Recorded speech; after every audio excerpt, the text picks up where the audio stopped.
일단은 대학교 때 처음으로 축구를 하게 된 계기는 그 당시에 대한축구협회에서 하는 여자 대학생들 아마추어 축구대회가 있었는데 교수님께서 정말 너네 한번 해볼래? 라고 물어보셨어요. 근데 제가 들어갔던 과가 여자가 진짜 없는 과여가지고 또 저희 학과가 생긴 지 2년밖에 안 됐을 때라서 그 저희 학번과 바로 위 학번을 합쳐봤자 여자가 딱 11명밖에 안 됐거든요. 그러니까 저희는 교체 선수가 아예 없이 딱 11명이었는데 저처럼 축구를 안 해본 애들밖에 없어가지고 저희는 거의 기본기만 겨우 익히고 대회를 나간 수준이었거든요. 첫 대회에서도 완전 깨지고 뭐 되게 다치고 넘어지고 진짜 진고 한 골도 못 넣은 기억밖에 없는데 그게 근데 너무 재밌는 거예요. 그냥 제 이름이 새겨진 유니폼을 입고 제 발에 딱 맞는 축구화를 신고 달린다는 게 너무 재밌었고 요즘에야 TV 예능에서도 여자 연예인들이 축구를 하고 있어가지고 조금 화제가 되고 있지만 그때만 해도 여자가 축구를 하는 게 되게 흔한 일은 아니었거든요. 저희는 또 같이 연습할 만한 상대도 없어가지고 저희 학교 주변에 있는 중학교 남자애들이랑 막 대결하고 그랬거든요. 그러니까 뭐 그랬었는데 그냥 축구를 잘해서는 아니었지만 그렇게 뭔가 책에서는 배울 수 없던 도전 정신도 배우고 되게 팀워크도 배우고 또 같이 막 고생을 하는 막 전우회 같은 게 생겨가지고 같이 울고 웃고 그런 게 좀 재밌었어요. 그때는 뭐 취업을 생각하고 했던 것도 아니었어요. 근데 제가 이제 막상 취준생이 됐을 때 자기소개서에 축구했던 얘기를 썼었는데 제가 인천 유나이티드 합격한 이후에 그때 면접관으로 들어왔던 팀장님께서 말씀하시기를 그냥 이력서에 너가 축구해봤다는 얘기가 좋아서 널 뽑았다. 그냥 여자인데 축구까지 해봤다는 게 네가 얼마나 축구에 대해 열정적이고 또 여기서도 되게 일을 열심히 할 것 같았다라고 말씀하셨어요. 네. 제가 지금 남들이 보기에는 저 사람은 되게 좋아하는 일을 직업으로 삼아 너무 행복해 보이고 또 뭐 저 사람은 K리그 9단 인천 유나이티드에서도 일했고 뭐 영국으로 워홀 가서 토트넘에서도 일했고 또 지금도 프로축구 연맹에서 일하니까 되게 좋아하는 일로 탄탄대로로 풀린 사람 같지만 저도 사실은 연맹에 들어오기 전에 연맹을 3수 만에 들어온 거거든요. 제가 제일 맨 처음 2013년에 연맹에 신입사원으로 지원을 했을 때는 그때 면접에서 떨어졌어요. 근데 그 당시에 너무 상실감이 커가지고 왜냐면은 중학교 때부터 좋아했던 축구니까 여긴 정말 나를 위한 자리다라고 생각을 했거든요. 근데 면접에서 떨어지니까 한 이틀 동안은 저도 핸드폰만 보고 아무것도 안 했어요. 약간 어떻게 방향을 나가야 될지 조금 충격적이었고 그러다가 이제 인천 유나이티드 면접을 보게 된 건데 이때도 사실은 원래 연락을 받기로 한 날짜에 연락이 안 와가지고 전 당연히 제가 떨어진 줄 알았거든요. 근데 그러다가 한 며칠 뒤에 다시 연락이 와서 인천에 들어가게 됐고 또 이제 인천에 다니던 중에 한 3년차, 4년차 때 연맹을 다시 한번 지원했는데 그때는 아예 서류가 떨어졌어요. 그리고 제가 영국 다녀온 뒤에 이제 3번째 만에 연맹을 붙은 거였는데 그 면접 당시 제가 받았던 질문 중에 하나가 그동안 축구산업 일을 하면서 왜 연맹에 들어올 생각을 안 했냐는 질문을 받았거든요. 그래서 저는 그때 말했죠. 저는 사실 이게 3번째 지원이다. 전 3수생이다. 그래서 근데 지금 돌이켜보면 되게 감사한 게 처음 연맹에 붙었다면 제 인생에 인천 유나이티드가 없었고 2번째 때 붙었으면 제 인생에 영국과 토트넘이 없었을 거거든요. 그래서 돌이켜보니 너무 고마운 실패였고 진짜 감사한 일이어서 저는 이렇게 3번 만에 들어온 게 제 운명이었다고 생각하고 있어요.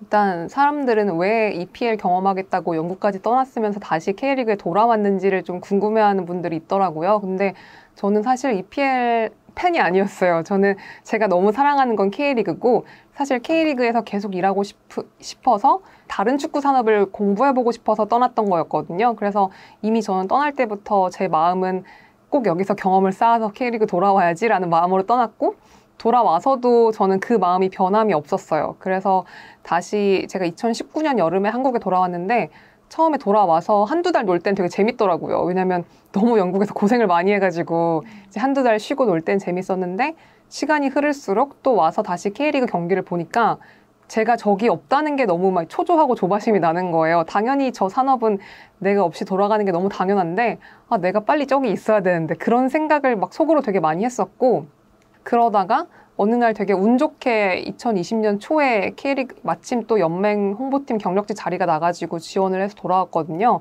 그래서 저는 이제 딱 돌아왔을 때 다시 고향으로 돌아온 느낌이었어요. 제가 좋아하는 일이 다시 또 제 앞에 있고 제가 이미 인천에서 일할 때 같이 일했던 뭐 구단 직원들, 뭐 연맹 직원들, 뭐 기자분들 등 다시 K리그 관계자분들을 만날 수 있어서 너무 좋았고 그러니까 저는 애초에 아무튼 원래 저의 집으로 다시 돌아온 느낌이 들었어요. 축구 관련 일을 하면은 항상 되게 축구 시즌을 중심으로 인생의 달력이 돌아가거든요. 그래가지고 보통 축구는 시즌이 3월에 시작해서 11월에 끝나는데, 그러니까 12월 한 달은 조금 여유롭지만 3월부터는 거의 주말이 없는 삶을 살아요. 3월부터 11월까지는. 그래서 되게 기본적인 거지만 축구 경기는 거의 주말에 있기 때문에 저는 되게 항상 주말에 언제 일정이 잡힐지가 몰라가지고 친한 친구 결혼식을 못 간 적도 있었고, 뭐 친구들이랑 일정이 되게 안 맞을 때도 많아서 좀 저의 주말을 많이 포기해야 될 때도 있었는데요. 그래서 좀 이게 어떻게 보면 축구 쪽 일하는 사람들의 가장 큰 애로사항이 아닐까 저는 그렇게 생각해요. 네. 제가 인천에서 2013년부터 일을 했는데, 보통 축구단 같은 경우에는 시즌이 3월 달에 시작하니까 3월부터 11월까지는 되게 정신이 없고 12월, 1월 달 조금 숨 고르기를 하다가 2월 달부터 다시 시즌 준비를 하면서 바빠지거든요. 근데 2014년에 시즌이 끝나고는 좀 구단에 되게 잡음이 많았어요. 그래서 너무 힘든 일이 많았고, 숨 고르기는커녕 정말 멘탈이 좀 너덜너덜해진 채로 다시 새로운 시즌을 준비하는 과정이었는데, 그때 저희 선수단이 제주로 전지훈련을 가 있었고 영상 인터뷰가 있는 날이었거든요. 저는 현장에 못 갔는데 그날 갑자기 훈련장이 뭐 A 구장에서 B 구장으로 바뀌었는데 제가 그걸 PD님한테 전달을 못한 거예요.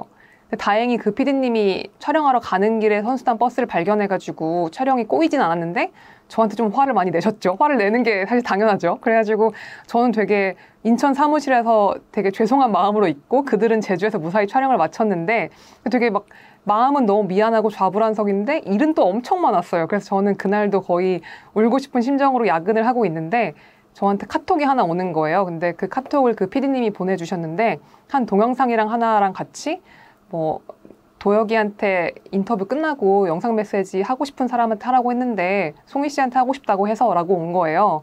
그래서 제가 그 영상을 눌러보니까 뭐 사무실에 있는 뭐 양송이 사원님 힘들겠지만 뭐 우리 힘냅시다 이런 메시지가 있었어요. 근데 그 짧은 메시지를 혼자 야근하면서 보는데 되게 마음이 울컥한 거예요. 왜냐면 그 전까지 너무 힘들고 지쳐 있었는데 그 짧은 영상이 저한테 되게 큰 위로가 됐거든요. 근데 항상 구단에서 일하면서 되게 힘든 순간도 많았지만 결국엔 이게 다 사람이 하는 일이잖아요. 그래서 사람한테 진짜 많은 위로를 받았던 것 같아요. 그리고 그때 그 영상 메시지를 보내줬던 김도혁 선수는 당시에 거의 이제 한 2년 차가 되는 거의 신인 선수에 가까운 선수였고, 저도 그 당시엔 입사한 지 2년이 조금 넘은 완전 거의 구단의 막내였는데 저희는 지금도 정말 친한 친구로 지내고 있고, 그 선수는 지금 인천의 주장으로 거의 팀의 핵심 선수고, 저도 어쩌다 보니 또 축구 쪽 경력이 쌓여가지고 되게 서로한테 좋은 영향을 주고 있거든요. 근데 아직도 그때의 고마움은 간직하고 있어요.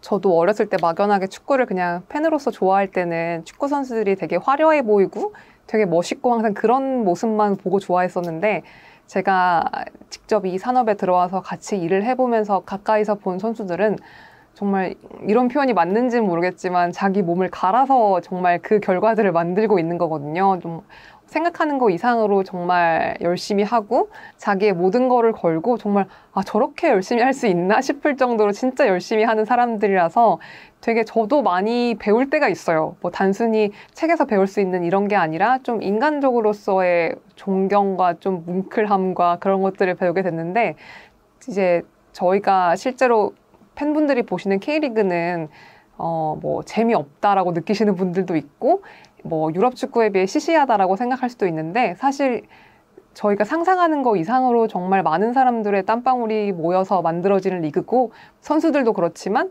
저처럼 뒤에서 일하는 그런 묵묵히 일하는 조연들이 있기 때문에 이 K리그라는 게 돌아가고 있거든요. 그리고 또 최근에는 뭐 K리그 중계라든지 되게 많이 좋은 방향으로 바뀌어가고 있어서 지금은 코로나 상황 때문에 직관하기 어려우시더라도 중계로도 충분히 되게 직관 같은 직관을 하실 수 있거든요. 또 많은 관심 주시면 감사하겠습니다. 그리고 우리나라에 K리그 구단이 22개가 있어서 정말 조금만 관심을 가져주시면 내가 사는 지역에 축구팀이 하나는 있을 거예요. 그래서 정말 멀지 않은 곳에서 K리그가 열리고 있으니까 본인이 사는 지역에 있는 구단들을 많이 사랑해 주시고 관심 가져주시면 감사하겠습니다. 제 책이 표지 디자인도 그렇고 또 제가 겪어온 이력들도 그렇고 되게 축구 이야기일 것 같지만 사실 읽어보면은 축구라는 이야기보다는 한 사람의 좀 한 인간으로서 성장기거든요. 좋아하는 일을 하기 위해 되게 몸소 부딪혀가고 도전하면서 결국에는 자신을 사랑하는 법을 깨달은 한 인간의 성장기여가지고 축구를 잘 모르시는 분들도 되게 재밌고 쉽게 읽으실 수 있어요. 또 저는 저희 친언니가 참고로 축구를 정말 모르는데 전 항상 저희 언니한테 먼저 보여주거든요. 이게 이해가 가? 이런 식으로. 그래서 저희 언니도 정말 무난하게 잘 읽었기 때문에 누가 보셔도 되게 이해하실 수 있고 또 좀 저의 그런 우당탕탕 경험담을 보시다 보면 되게 많은 용기를 얻으실 수 있을 것 같아서 이제 자신이 뭐 좋아하는 일이나 직업을 선택하는 데 있어 조금 어려움을 겪고 계시거나 고민이 있는 분들이 보면 많이 도움이 될 것 같습니다.